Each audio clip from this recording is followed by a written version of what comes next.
Hey girlies, and welcome to my channel. We're getting straight into it. We're doing 0 incline and on 7 speed, 7 or 8 speed, 6, 7 or 8 speed. But if you go below 6, then you already know what it is. We're doing a 1 mile run just to get the body warm and to get every single inch of your body nice, right, and ready to get those gains. Girl, please go warm up before this. Like, don't be dumb. We're here for the gains and the gains only. We're starting out with Smith machine step up. Don't even try to complain with me because you already know we got 4 sets of 12. Yep, that's right. But it's okay. I got you. I'm gonna teach you now. Let's do it, girlies. Okay, so I need you to get on there. Get that little weight thingy. I don't know what it is. The thing that the guys use to bench press, whatever. And then I need you to warm up on it. The reason why I have you guys warming up is because I need you to understand what it means to feel it in your glutes. And this is very important because it's glute day, it's not quad day, it's not hamstring day, it's glute day. Now that you guys understand, let's run into this form. So after you've adjusted everything, step up on the platform and reach back with your non-working leg. And do not embarrass me. Control that descent, then tap your toe on the floor gently. Now that you understand that,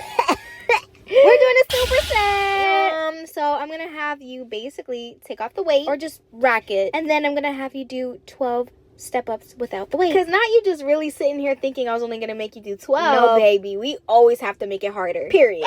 So I would like to show you guys my first set. I did a 25 and I definitely ate that. Listen to me. Listen to me. I want you to go heavier than what you think you can do. Like if you're like, oh no, I can only do a 5. No, baby. Add a 5 and a 2.5. Like really try. Like that is the point of working out. Like your gains will eat just because you're adding more weight. Now I will say this. With the weight, it does feel a little bit different, but you have to make those micro adjustments so that you can feel comfortable doing it with the weight. So I'm aiming to reach back as far as I can comfortably without compromising my form. Please make sure that you're keeping that working leg bent and you're leaning as far forward as you possibly can. Because I feel like the more you lean forward, the more that you're engaging your glutes. In a sense, it actually really does feel like an RDL. And please keep those hips hinged. Woo!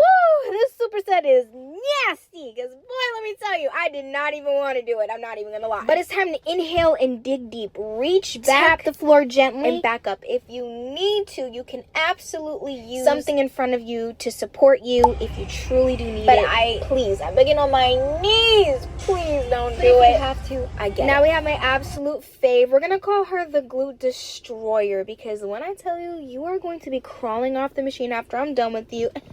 You're welcome. So allow me to explain. We got 25 short pulses. So you're not doing a full abduction. You're doing a pulse at the point of tension. So this is pretty much where you see and feel your glutes moving. And I'm just going to zoom in right here. You see my glutes? You see how they're moving? Right there. That is the point of tension. You can play around with the machine and determine where your point of tension is. But this is mine. If this helps you further, it's basically a half abduction. So this is an example of a full abduction, and then this would be the example of a half abduction. So now that we're done with the 25 pulses, immediately you're going to get into a full abduction. And here's how you do it. So just to make it simple, it's an abduction, but add the pulse.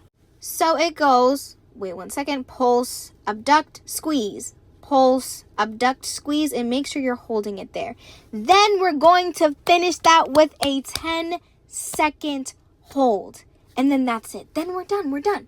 But we got 4 sets of this. And we got a little surprise for your failure set. Sorry. If you have a booty band, please go ahead and grab me your booty band. Please put it above the knee. Not any higher, not any lower, above the knee. By the way, this is on your failure set. This is your last set. So, you know, it's not that bad. But hey, you have to do the same thing that we just did, but just with the band. So that makes it like 1,000 times harder. So let's go through it together. That's 25 pulses, 25 pulse abductors, and then a 10-second hold. And you're going to keep cycling that until you literally can't do it anymore. And if you don't have a booty band, that's okay. You're going to do the same thing. You're going to keep doing it over and over and over and over again at the heaviest weight that you could possibly do until you can't do it anymore. See? Simple. Surprise!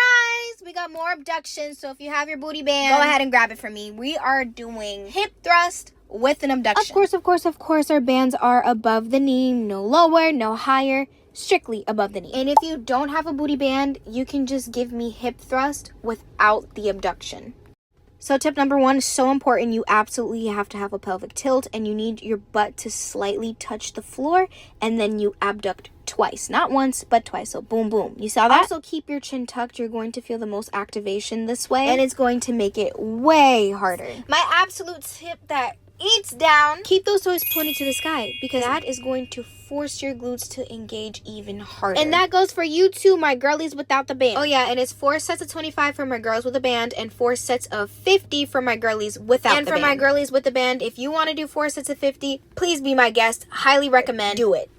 Next up, we got RDLs for 4 sets of 12. And do not let this crazy looking machine scare you, because you could do this with a dumbbell. You could do this with a barbell. It is all the same exact thing. Same form. Don't embarrass me. Keep those feet shoulder width apart. Extra points if you point those toes up. You're going to begin by actively squeezing your core and then hinging those hips back. Allow your knees to slightly bend, but keep them in line with your toes. And as you hinge, make sure that you're maintaining a flat back. And avoid rounding your shoulders, as your spine should remain neutral throughout the movement. Something that would help with that is keeping your chin tucked. So now in regards to your range of motion, like I had said previously, something that is going to help you target your glutes is lifting those toes up. Make sure that you're controlling that descent, and you can stop at the point of tension. I truly recommend it because it helps focus on those glutes even more.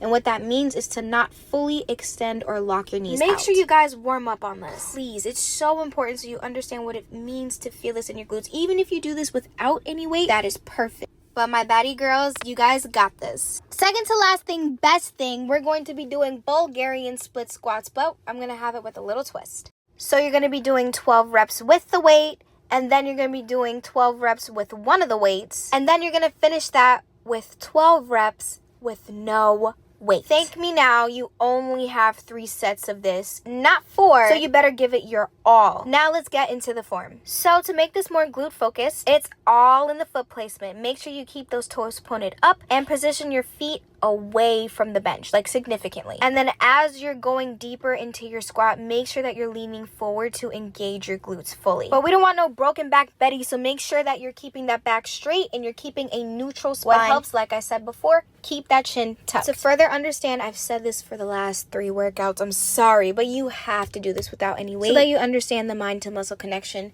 So important, and I stress this every single time. And hold on, wait a minute. You thought I was finished? Like, no. Girl, go and do some cardio at the end. Go ahead and give me another mile. You can go on the Stairmaster. Just do whatever for 10 minutes. I just want you to be, like, sculpted fully and to the best of your ability. Because I'm sorry, the gains matter. We got to do this. Got to push through. And by the way, good gains take time. It takes time to get a sculpted physique. It takes time to get to this position, and that is okay.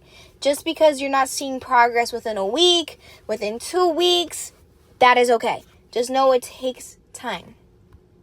By the way, the fit was from, of course, Gym Girly. It is linked in my bio if you guys are interested. I love them real bad. And I better see you here next time on Celestri Fit. Don't play with me. Period.